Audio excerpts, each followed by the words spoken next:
योगी जी आ रहे हैं तो स्वाभाविक है इस शहर के नागरिक योगी जी को सुनना चाहते हैं और हमें विश्वास है उस सभा के अंदर बहुत बड़ी संख्या में मीरा भाईंदर के रहवासी आएंगे उनको सुनने के लिए और हमें विश्वास है कि उनकी सभा के बाद और बहुत परिवर्तन इस शहर में आएगा। तो मैं निश्चित रूप से अपने शेर के बारे में और अपने पार्टी के शूरवीर के बारे में ही बोलूँगी। मेरा ये मानना है कि ये लड़ाई कांग्रेस के आतंकी सोच के खिलाफ की लड़ाई है। ये लड़ाई विकास के लिए एक बार फिर जो प्रतिबद्ध परिवार है उनके लिए हम लड़ाई लड़ रहे हैं। ये लड़ाई बच्चों के उज्जवल भविष्य के लिए, उनकी बेहतर शिक्षा के लिए हम लड़ाई लड़ रहे हैं। और मेरा विश्वास है कि महाराष्ट्र में भारतीय जनता पार्टी के निर्देश अनुसार आप सबके सहयोग से हमारे नेताओं की अध्यक्षता में जीत तो पक्की है और एक कमल का फूल आप नरेंद्र मेहता के नाम से भी विधानसभा में भेजेंगे। मैडम 400 रुपए के गैस को लेकर आप काफी ट्रोल होते हैं। 400 रुपए का गैस। ऐसा है भाई साहब, भारत के राजनीतिक इतिहास में मैं एक ही व्यक्ति हूँ जिसने कांग्रेस के राष्ट्रीय अध्यक्ष को हराया है। ये हार इतनी तीखी है कि गांधी खानदान या कांग्रेस का कोई भी कार्यकर्ता आसानी से इस सदमे से उभर नहीं पाएगा। और इस हार की गूंज इतनी तगड़ी थी कि 2024 में भी वो परिवार मेरे सामने खुद लड़ने में असमर्थ था। तो निश्चित रूप से मैं उस पार्टी की सदस्य हूँ जिसने 10 करोड़ से ज़्यादा गरीब औरतों को न सिर्फ गैस का सिलेंडर दिलाया बल्कि साथ ही लाडली बहन योजना के अंतर्गत कैश ट्रांसफर भी हर घर में पहुँचाया। मैं उस पार्टी की कार्यकर्ता हूँ जिसने 5 लाख रुपए का जनधन योजना के माध्यम से और आयुष्मान योजना के माध्यम से देश के गरीब परिवारों को भी संरक्षित होते देखा है। तो निश्चित रूप से भारतीय जनता पार्टी की सामान्य कार्यकर्ता जिसने कांग्रेस के राष्ट्रीय अध्यक्ष को हरा दिया उस पर बार बार कटाक्ष हो गए। मैं उनकी दुखती द्रग हूँ। हाँ जी, एक अच्छा मौका था। आप बांट रहे टिकट। विकास अघाड़ी का नया मैनिफेस्टो आया है जिसमें 3000 पैसे वो महिला। मैडम, जो लोग चुनाव जीतने वाले हैं नहीं उनका मैनिफेस्टो पढ़ने से कोई लाभ नहीं।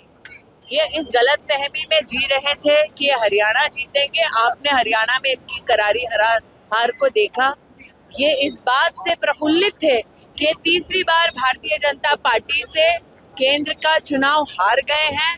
अब अगर उनको स्वयं अपनी हार का कहीं ना कहीं मूल्यांकन करना नहीं आता, अगर वो स्वयं धरती से जुड़े नहीं हैं, तो ऐसे व्यक्ति या ऐसी विचारधारा के मैनिफेस्टो को पढ़ के कोई लाभ नहीं। जब जीत नहीं रहे तो लागू करने की भी क्षमता रहेगी नहीं। साथ ही जहां जीते हैं वहां आज तक एक भी वादा उन्होंने ना पूरा किया ना इम्प्लीमेंट किया। स्मृति ईरानी जो केंद्रीय मंत्री हमारे मीरा भाईंदर प्रचार के लिए आए थे और आपने देखा होगा कि जिस तरह से जन समर्थन मिला है और स्मृति जी को सुनने आए थे। उन्होंने देश की बातें भी कही, शहर की बातें भी कही और कमल का क्यों जीतना ज़रूरी है, भाजपा का क्यों जीतना ज़रूरी है, इस बारे में लोगों से कहा। और मैं आपके माध्यम से जनता से भी यही कहूँगा कि उन्होंने जो बातें की उसको अमल करें।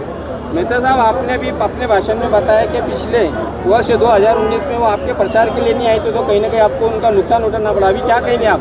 देखिए, हर एक के जीवन में लकी चाम कुछ होता है। स्मृति जी 14 में जब हम विधानसभा तब भी आए, 17 में कॉरपोरेशन में आए, 12 में वो आए, लेकिन किसी कारण से हम 19 में नहीं वो आ पाए।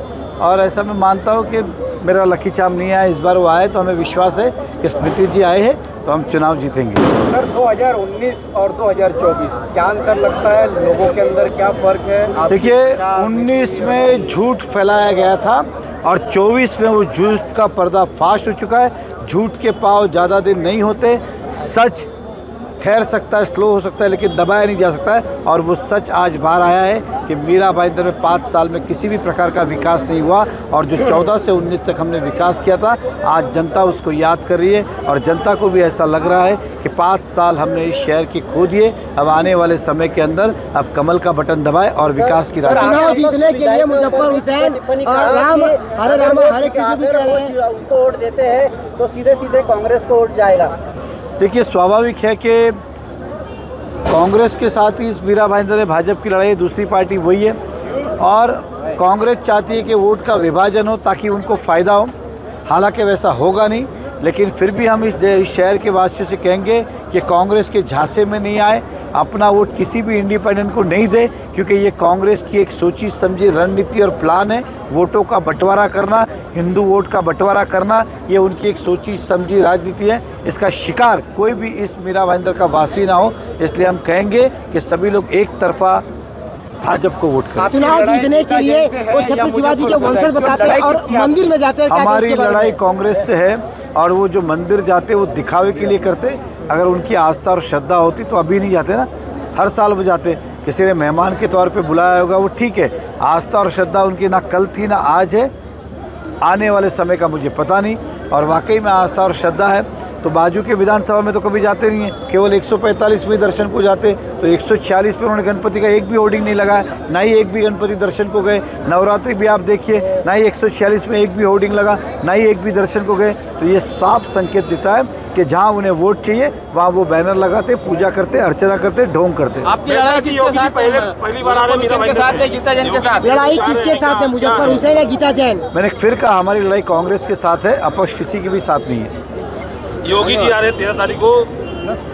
योगी जी आ रहे हैं तो स्वाभाविक है, इस शहर के नागरिक योगी जी को सुनना चाहते हैं और हमें विश्वास है उस सभा के अंदर बहुत बड़ी संख्या में मीरा भाईंदर के रहवासी आएंगे उनको सुनने के लिए। और हमें विश्वास है कि उनकी सभा के बाद और बहुत परिवर्तन इस शहर में आएगा।